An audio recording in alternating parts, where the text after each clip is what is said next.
সুপ্রিয় দর্শক শ্রোতা, আসসালামু আলাইকুম। যে যেখানে আছেন ভালো থাকবেন সেটাই প্রত্যাশা করছি। বাংলাদেশ অস্থির সময় পার করছে, নানাভাবে অস্থিরতা দৃশ্যমান। দেশটা এখন আর প্রজাতন্ত্রের মধ্যে সীমাবদ্ধ নাই, এটা এখন মব ভায়োলেন্সে অর্থাৎ সন্ত্রাসী কর্মকাণ্ডের দ্বারা নিয়ন্ত্রিত একটি রাষ্ট্রে পরিণত হয়েছে। আইন শৃঙ্খলা পরিস্থিতির অবনতি নয়, চূড়ান্তভাবে ভেঙে পড়েছে। প্রশাসনে এবং গুরুত্বপূর্ণ সরকারি বিভিন্ন অর্গানে অবসরে যাওয়া বহু পূর্বের লোকদের এনে বসিয়ে দেওয়া হয়েছে। রিটায়ার্ড করে বাড়িতে গিয়ে বিভিন্ন পেশায় যুক্ত হওয়া মানুষদের এনে ইউনিফর্ম পরিয়ে পুলিশের গুরুত্বপূর্ণ পদে বসানো হচ্ছে। সচিবালয়ে রিটায়ার্ড হয়ে যাওয়া লোকদের এনে নতুন করে কন্ট্রাক্ট চাকরিতে বসানো হচ্ছে। সাংবিধানিক পদেও একইভাবে যারা বহু আগে অবসর নিয়েছেন তাদেরকে এনে বসানো হচ্ছে। এভাবে বাংলাদেশটাকে একটা রিসেটিং বাটনের মতো প্রক্রিয়া করে নতুন আঙ্গিকে কিছু করার চেষ্টা করা হচ্ছে। কিন্তু বাস্তবতা হচ্ছে কোনো কিছুতেই কোনো নিয়ন্ত্রণ হচ্ছে না। শাসকরা মনে করছেন তাদের পক্ষে সবকিছু, তাদের অনুকূলে সবকিছু, কিন্তু রিয়ালিটি হচ্ছে কোনো কিছুই তাদেরও নিয়ন্ত্রণে নাই। এই জন্য শাসকদের উপদেষ্টা নামিক পদে অধিষ্ঠিত ব্যক্তিরা নানাভাবে অতৃপ্তি প্রকাশ করছেন। এরকম পরিস্থিতি কখনো দেখেন নাই। দেশের ভিতরে মবের শিকার হচ্ছেন, দেশের বাইরে আসলে মবের শিকার হচ্ছেন। সর্বশেষ অবলম্বনটা ছিল বিচার বিভাগ, যেখানে মানুষের ন্যায় বিচার হতে পারে। সেখানে ফরমান জারি করে বলা হচ্ছে এই সব লোকদের খুনের বিচার হবে না, এই সব লোকরা কোর্টে মামলাই করতে পারবে না, থানায় মামলা করতে পারবে না, এমনভাবে ফরমান জারি করে খুনের দায় থেকে অব্যাহতি দেওয়া, ইনডেমনিটি দেওয়ার মতো ঘটনা ঘটছে।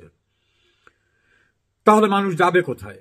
তার যে ফান্ডামেন্টাল রাইট, তার যে মৌলিক অধিকার, সেটা বাস্তবায়নের জন্য তার স্কোপ আছে আমাদের সংবিধানের 102 অনুচ্ছেদ অনুসারে হাইকোর্টের শরণাপন্ন হওয়া। কিন্তু সেই হাইকোর্টও মবের দ্বারা নিয়ন্ত্রিত। দেশের প্রধান বিচারপতি সহ অ্যাপিলেট ডিভিশনের বিচারপতিদের একজন ছাড়া সবাইকে রিজাইন করতে বাধ্য করা হয়েছে। কারণ রিজাইন না করলে তাদের উপর হামলা হবে, শারীরিকভাবে আক্রান্ত হবেন, তাদের বাড়ি আক্রান্ত হবে, পরিবার আক্রান্ত হবে, সুপ্রিম কোর্টে আগুন দিয়ে দেওয়া হবে। এভাবে ভয়ঙ্কর পরিস্থিতি। তার ধারাবাহিকতায় ইতোমধ্যে ডেকে নিয়ে চাপ সৃষ্টি করে অনেক বিচারকদেরকে, উচ্চ আদালতের বিচারকদের পদত্যাগ করতে বাধ্য করা হয়েছে। কয়েকজনাকে তো অপসারণই করা হলো। নিম্ন আদালতের 18 জন বিচারককে সম্পূর্ণ আইন বহির্ভূতভাবে বাধ্যতামূলক অবসরে দেওয়া হলো। আর যারা আছেন তাদেরকে ফরমান যেটা হবে সেটা অনুসরণ করার নির্দেশনা দেওয়া হচ্ছে। একই প্রক্রিয়ায় সমস্ত বিচারালয় চলছে। মানুষের আশ্রয়ের একটা ভরসার একটা জায়গা বাংলাদেশের সংবিধান, কারণ এটা হচ্ছে supreme law of the land, দেশের সর্বোচ্চ আইন। এখন এই সংবিধানটাকেও ধ্বংস করার জন্য দীর্ঘ প্রচেষ্টার চূড়ান্ত পরিণতির দিকে নিয়ে যাওয়ার চেষ্টা চলছে। সে কারণে আজ আপনাদের সঙ্গে কিছু কথা বলা আমার। গত এপ্রিলে এবং পরবর্তী মেতে আমি সংবিধান সংস্কার সংক্রান্ত বিষয় নিয়ে এবং সংবিধানের বাইরে গিয়ে ক্ষমতা দখল করা, অন্তর্বর্তীকালীন সরকারের নামে একটা সরকার তৈরি করা, এই বিষয়গুলো নিয়ে আমি কথা বলেছিলাম। অস্ট্রেলিয়া প্রবাসী সাংবাদিক ফজলুল বারীর সঙ্গে এবং আরো কয়েকটি ইউটিউব চ্যানেলে কথা বলেছিলাম। আমাকে যে যার মতো করে গালিগালাজ করেছেন, বিদ্রূপ করেছেন, নানাভাবে হুমকি দিয়েছেন, আবার কেউ কেউ এপ্রিসিয়েট করেছেন। আমি নিজের সংবিধান বিশেষজ্ঞ না। আমি প্রায় 40-এর কাছাকাছি আইন অঙ্গনে একজন ক্ষুদ্র শিক্ষার্থী আইনজীবী হিসাবে। দেশের বিখ্যাত আইনজীবীরা সবাই কিন্তু সংবিধান বিশেষজ্ঞ না। কেউ দেওয়ানি আইনে বিশেষজ্ঞ, কেউ ফৌজদারি আইনে বিশেষজ্ঞ, কেউ কোম্পানি ম্যাটারে, কেউ অ্যাডমিরালটি ম্যাটারে, বিভিন্ন জায়গায় বিভিন্নভাবে এক্সপার্টিস তাদের ভিতর ডেভেলপ করেছে। কনস্টিটিউশন যেটা, অর্থাৎ আমাদের দেশের সর্বোচ্চ আইন যেটা, এই সংবিধানটা, এই সংবিধানের উপরে দখল কিন্তু খুব বেশি আইনজীবীর ছিল না, এখনো নাই। যদিও আমাদের মিডিয়া যে কোনো লোককে ধরলেই তাকে বলে ফেলে সংবিধান বিশেষজ্ঞ অমুক বললেন। এই বিশেষজ্ঞরা হয়তো জানেন না সংবিধানের কয়টা অনুচ্ছেদ আছে, কয়টা চ্যাপ্টার আছে, কোন চ্যাপ্টার কি, এর অ্যাপেন্ডিক্স কি, এর প্রিয়াম্বেল কি, এবং একটা অনুচ্ছেদের সঙ্গে অন্য কোন অনুচ্ছেদ সম্পৃক্ত। কেউ কেউ টুইস্ট করে একটা অনুচ্ছেদ পড়েই সব সংবিধান বিশেষজ্ঞ হয়ে যান। ওইটার সঙ্গে যে আরো কতগুলো অনুচ্ছেদ সংযুক্ত আছে, একটার সঙ্গে আর একটা ওয়েল লিঙ্কড, এটাও যাদের ধারণা নাই, তারা এখন অনেকে সংবিধান বিশেষজ্ঞ। আরো কিছু বিশেষজ্ঞ তো দেখলাম আমদানি হয়েছে বিদেশ থেকে, যারা বাংলাদেশকে ভালো লাগে না, এই জন্য বাংলাদেশের নাগরিকত্ব ত্যাগ করে বিদেশে চলে গেছিলেন। তারা লয়ের ব্যাকগ্রাউন্ড নাই, বাংলাদেশের কনস্টিটিউশন সম্পর্কে ধারণা নাই। তারা বাংলাদেশের সংবিধান পরিবর্তন, পরিমার্জন, সংস্কার করার জন্য বিশেষজ্ঞ হিসাবে আবির্ভূত হয়েছেন। কখন আবির্ভূত হয়েছেন? যখন এই সংবিধান প্রণয়ন কমিটির আহ্বায়ক, বিশ্বখ্যাত সংবিধান বিশেষজ্ঞ doctor Kamal Hossain, barrister M Amirul ইসলামরা জীবিত আছেন। তারা পৃথিবীর সবচেয়ে ভালো ভালো সংবিধানগুলোকে পর্যালোচনা করে বাংলাদেশের পার্সপেক্টিভে ফান্ডামেন্টাল রাইট মানুষের কিভাবে ইনশিওর করা যায়, জনগণকে কিভাবে ক্ষমতায়ন করা যায়, যে সংবিধানের ৮ অনুচ্ছেদ ৭-এ বলা হয়েছে সকল ক্ষমতার উৎস জনগণ, এটা অনেক দেশের সংবিধানে নাই। এই চমৎকারতম সংবিধান যারা প্রণয়ন করেছিলেন, তাদের জীবদ্দশায়, তাদের এই জীবনের প্রান্তসীমা এসে দেখতে হচ্ছে নাবালক, গ্রাম্য ভাষায় বলা যেতে পারে এখন ম্যাচুরিটি হয়নি, অর্বাচীন ছেলেপেলেরা, তারাও বলতেছে এই সংবিধান নাকি কোনো সংবিধানই না। এত পণ্ডিত তারা হয়ে গেছে। এই যে ইচড়ে পাকা বেয়াদবি, এগুলো তাদের জীবদ্দশায় দেখতে হচ্ছে। এর সঙ্গে যুক্ত হয়েছেন কিছু ভাড়াটিয়া, বিদেশ থেকে আসা, যারা আমেরিকার নাগরিকত্ব নিয়েছেন, শপথ নিয়ে আমেরিকার স্বার্থ রক্ষা করবেন, আমেরিকার আইন মানবেন। এভাবে নাগরিক যারা হয়েছেন, তারা ভাড়া খাটতে আসছেন বাংলাদেশের আইন পাল্টাতে। বাংলাদেশে এমন আকাল দেখা দিয়েছে যে এখানে নাকি নাই, কোনো দক্ষ লোক নাই। ডক্টর স্বাধীন মালিকরে সংস্কার কমিশনের প্রধান করতে চেয়েছিল। তিনি বুঝে শুনিয়ে হোক, তিনি বলছেন জীবনের যদি কোনো শ্রেষ্ঠ সিদ্ধান্ত নিয়ে থাকি, সেটা হচ্ছে এই সংস্কারে আমি যেতে রাজি হইনি, এই সিদ্ধান্তটা আমার সেরা সিদ্ধান্ত। কারণ সংবিধান এত সহজ জিনিস না। আইনজীবীদের নেতা অনেকে হয়েছেন, আইনজীবীদের বিভিন্ন পর্যায়ে দায়িত্ব পালন করে রাষ্ট্রের দায়িত্ব পালন করেছেন, দেশের খ্যাতিমান বিচারক হয়েছেন অনেকে।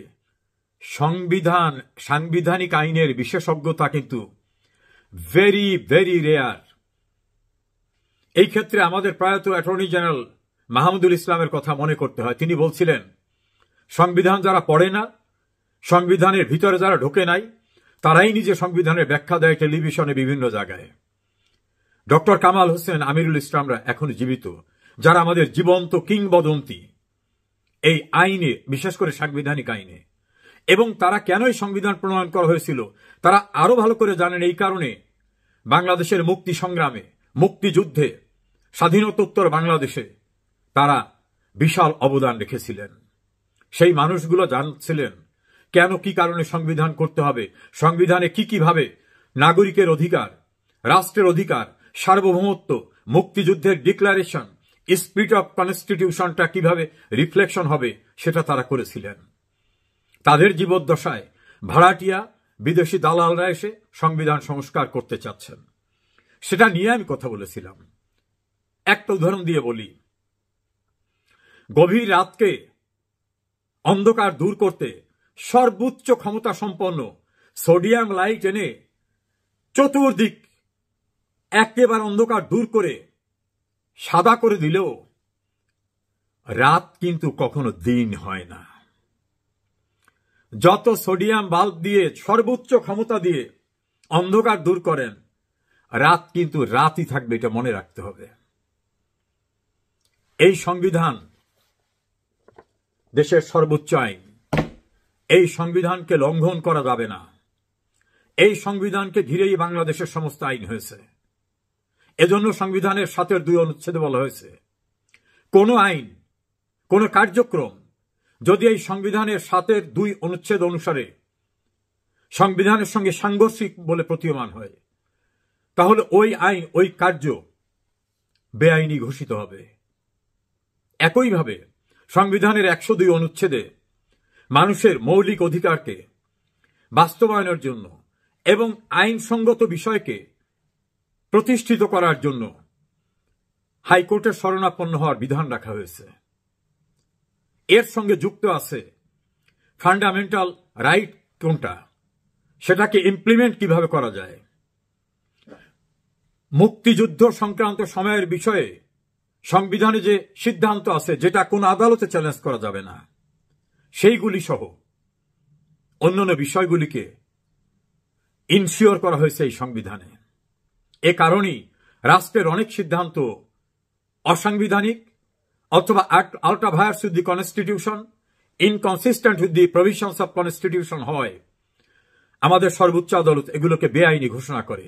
যেমন ভাবে সেন্ট্রাল একক সর্বোচ্চ আদালতকে বিভাজন করা আমাদের মূল কনস্টিটিউশনের স্পিরিটের পরিপন্থী ছিল। এভাবে অনেক সিদ্ধান্ত হয়েছে। আমাদের সংবিধানে গণতান্ত্রিক কাঠামো কি হবে সেটা বলা আছে, সরকার কিভাবে গঠিত হবে বলা আছে, রাষ্ট্রপতি কিভাবে গঠিত হবে তা বলা, কিভাবে নিয়োগ হবে তা বলা আছে, প্রধানমন্ত্রী কিভাবে নিয়োগ হবে তা বলা আছে।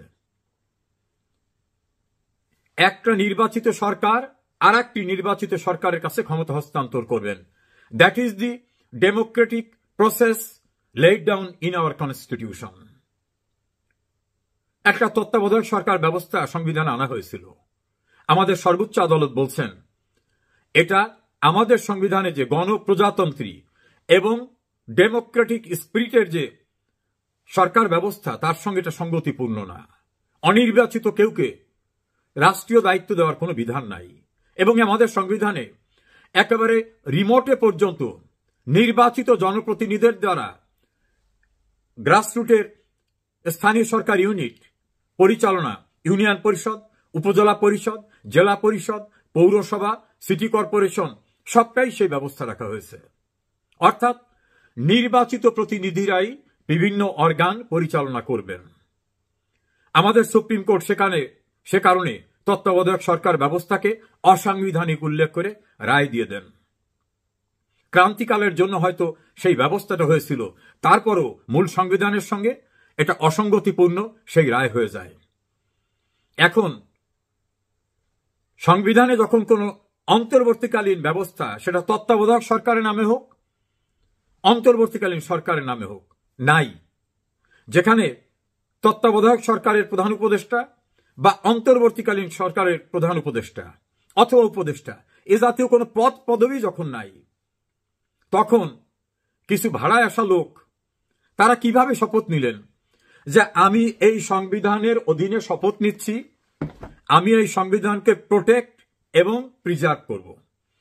তা আপনার যদি সংবিধানকে প্রোটেক্ট করতে হয় তাহলে আপনার প্রথমেই বলতে হবে আমার নামে যে পদটা এখন বলা হচ্ছে এইরকম কোনো পদই নাই। তাহলে এই সংবিধানকে আমি কিভাবে রক্ষা করলাম? সংবিধানে যে পদ নাই সেই পদে আমি কিভাবে আসলাম, সেই পদে আমি কিভাবে বসলাম? কেউ কেউ আবার আমি দুঃখজনক যে না পড়ে না বুঝে বলেন কেন সুপ্রিম কোর্ট বলে দিয়েছে না অন্তর্বর্তীকালীন সরকার গঠন করা যাবে। এই ক্ষেত্রে আপনাদের বুঝতে হবে আমাদের সুপ্রিম কোর্টও কিন্তু আইনের অস্পষ্টতা ব্যাখ্যা করতে পারেন, কোনটা সংবিধান সঙ্গত কোনটা সংবিধান সঙ্গত না সেটা বলতে পারেন, কোন ব্যবস্থা তৈরি করে দিতে পারেন না। যেটা এই সংবিধানে নাই সেটা সুপ্রিম কোর্ট ক্রিয়েট করতে পারেন না, তৈরি করে দিতে পারেন না। সুপ্রিম কোর্টের কোনো এখতিয়ার নাই নতুন কোন স্ট্রাকচার কনস্টিটিউশনে যেটা নাই সেটাকে করে দেওয়া। যদিও সুপ্রিম কোর্টের ওই রেফারেন্স নিয়ে অনেক বিতর্ক আছে যে আদৌ কি সুপ্রিম কোর্টের ওই রেফারেন্স যে প্রসিডিউর ফলো করে করতে হবে সেটা ফলো করা হয়েছে কিনা অনেক প্রশ্ন উঠেছে, যেটা অনেক বিতর্কিত, সেটা করা হয়নি। দ্বিতীয় প্রশ্ন উঠেছে সুপ্রিম কোর্ট যদি আমি ধরেও নিই কথার কথা যে ওই রেফারেন্সটা দিয়েছে, সেখানে তারা বলেছে অন্তর্বর্তীকালীন ব্যবস্থা হিসাবে প্রধান উপদেষ্টা নিয়োগ ও শপথ দিতে পারেন। কোথাও বলা হয়নি অন্তর্বর্তীকালীন সরকার গঠন করতে পারেন। আবার বলছি সুপ্রিম কোর্টের রেফারেন্সে কোথাও বলা হয়নি রাষ্ট্রপতি অন্তর্বর্তীকালীন অথবা তত্ত্বাবধায়ক সরকার গঠন করতে পারেন এই কথা কোথাও নাই। বরং ওই রেফারেন্সের প্রথমার্ধেই সুপ্রিম কোর্ট বলছেন তত্ত্বাবধায়ক সরকার ব্যবস্থা নাই, সংবিধানে বিধান নাই। এখন জরুরি নির্বাহী কাজ সম্পাদনের জন্য উপদেষ্টা নিয়োগ করতে পারবেন। ল্যাঙ্গুয়েজটা হলো অন্তর্বর্তীকালীন ব্যবস্থা হিসাবে। মনে রাখবেন, কোথাও বলা হয়নি অন্তর্বর্তীকালীন সরকার শব্দটা, কোথাও একটা শব্দ কোথাও নেই। তা রাষ্ট্রপতির তো অনেক উপদেষ্টা থাকে, সেক্রেটারি থাকে, রাষ্ট্রপতি রাষ্ট্রের প্রধান। যদি কোনো শূন্যতা আসে, তিনি তার এইডের জন্য, তার অ্যাসিস্ট করার জন্য তিনি অ্যাডভাইজার নিতে পারেন, এমন কথাও কেউ কেউ বলেন। কিন্তু অন্তর্বর্তীকালীন সরকার শব্দটা কোথাও নাই। আবারও বলছি, সুপ্রিম কোর্টের রেফারেন্সে নাই, সংবিধানে নাই। তাহলে এই যে ডক্টর ইউনূস, আসিফ নজরুল, গংরা, এরা কোন সরকারের? অনেকের বংশের পদবী সরকার থাকে। আমাদের একজন সিনিয়র রাজনীতিবিদ এবং আইনজীবী আছেন জমির উদ্দিন সিরকার, ভবেশ চন্দ্র সিরকার সরকার, এরকম অনেক সরকার আছে। তারা কোন সরকার? এই যারা ক্ষমতা দখল করেছেন। আমাদের সংবিধানে এরকম কোনো পদ নাই। তাহলে সংবিধানের বিধিবিধানের পরিপন্থীতে তারা বসেছেন, সেভাবে দাবি করছেন। তাহলে সংবিধানের অনুচ্ছেদ 7 এতে যেটা বলা হয়েছে, এই সংবিধানের যে বিধিবিধান সেটা যদি কেউ লঙ্ঘন করে, এই সংবিধান বা ইহার কোন অনুচ্ছেদ রদ, রহিত বা বাতিল বা স্থগিত করিলে, কিংবা উহা করিবার জন্য উদ্যোগ গ্রহণ করিলে, ষড়যন্ত্র করিলে, কিংবা এই সংবিধান ইহার কোন বিধানের প্রতি নাগরিকের আস্থা, বিশ্বাস, প্রত্যয় পরাহত করা হলে, উক্ত উহা করিবার জন্য উদ্যোগ গ্রহণ করা হলে এই কার্য রাষ্ট্রদ্রোহিতা হইবে এবং রাষ্ট্রদ্রোহিতার অপরাধে অভিযুক্ত হবেন। এটা করতে যদি কেউ সহায়তা করেন, উস্কানি দেন, সমর্থন করেন, অনুসমর্থন করেন, তিনিও সম অপরাধে অপরাধী হবেন। যদি কেউ অসাংবিধানিক পন্থায় এই সংবিধানের বিধিবিধানকে লঙ্ঘন করেন, লঙ্ঘন করার চেষ্টা করেন, মানুষের অনাস্থা সৃষ্টির চেষ্টা করেন, কেউ যদি সমর্থন করেন, এই যে 7 এই অনুচ্ছেদটা, এটা কিন্তু পার্লামেন্ট তৈরি করছে।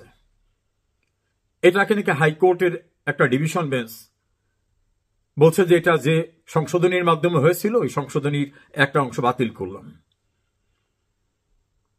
সংবিধান অমান্য করলে সাজা হবে এমন বিধানকে বাতিল করেছেন? আমি দেখিনি জাজমেন্টটা। যদি করে থাকেন তাহলে আমার বক্তব্য, আদালতের রায় পাবলিক ডকুমেন্ট, এই পাবলিক ডকুমেন্টের সমালোচনা করার সুযোগ আছে। আমার সংবিধানকে যদি কেউ লঙ্ঘন করতে চায় তাহলে সেটা অপরাধ, এই বিধান থাকবে না, তাহলে তো সংবিধান কেউ মানবে না।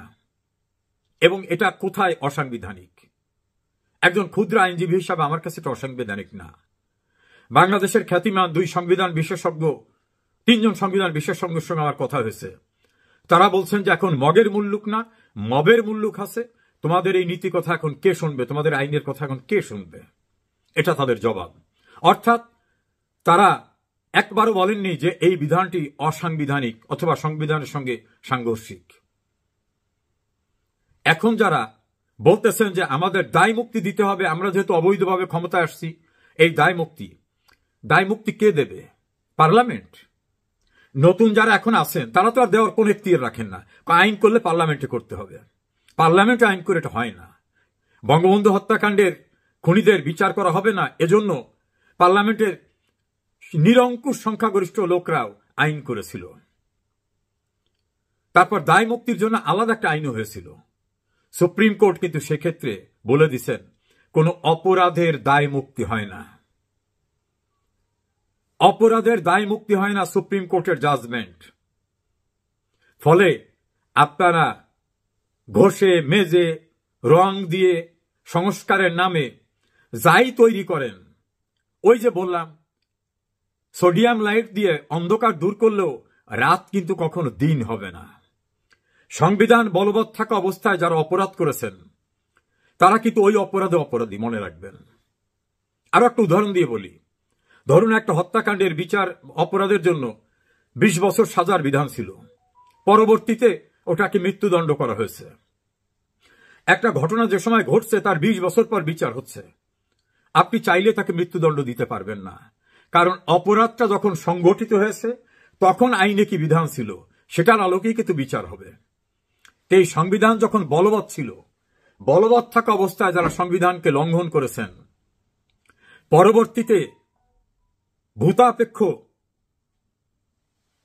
কার্যকারিতা দিয়ে যদি তাদের রক্ষা করার চেষ্টা করা হয়, এটা কোনোদিন হয় না, কখন হয় না এবং হবে না।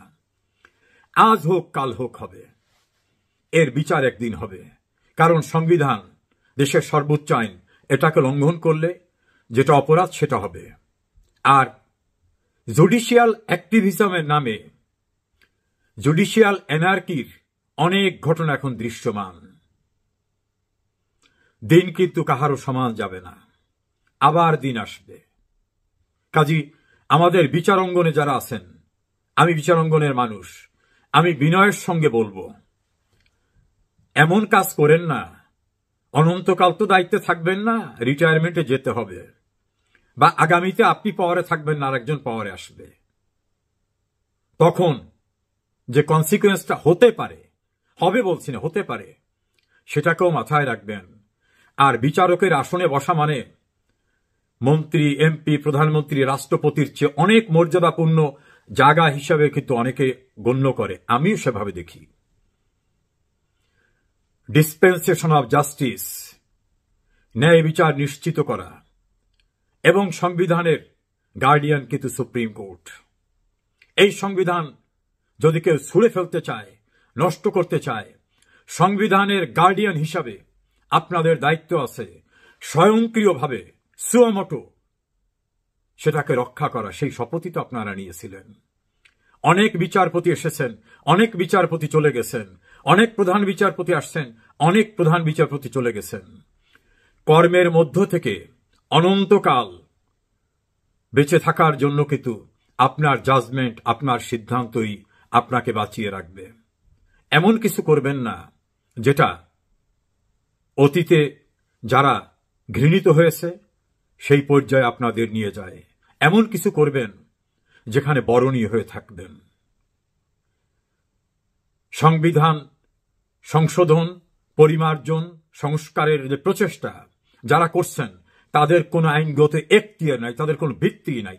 তারা যে পদে বসে করতেছেন সেটাই অবৈধ। কাজে উনি যে পদে বসে অবৈধ কাজটা করার চেষ্টা করছেন, ওনার নিজের বসাটা অবৈধ, কাজে ওনার কৃতকর্ম অবৈধ হবে। এটাকে ভয়েড ইন এবিসিউ বলা হয় আইনের দৃষ্টিতে, অর্থাৎ শুরু থেকেই সব অবৈধ। এই যে আমেরিকান নাগরিকরা এসে সংবিধান পাল্টে দেওয়ার প্রচেষ্টা করছেন, সময় হলে একবার আপনারাই এই সাংবিধানিক কোর্টে অথবা প্রচলিত আইনের কোর্টে মোকাবেলা করতে হবে, এ প্রস্তুতিও রাখবেন। আমাদের সংবিধান আমাদের সর্বোচ্চ আইন, মুক্তিযুদ্ধের ৩০ লক্ষ শহীদের রক্তের বিনিময়ে অর্জিত বাংলাদেশের সংবিধান।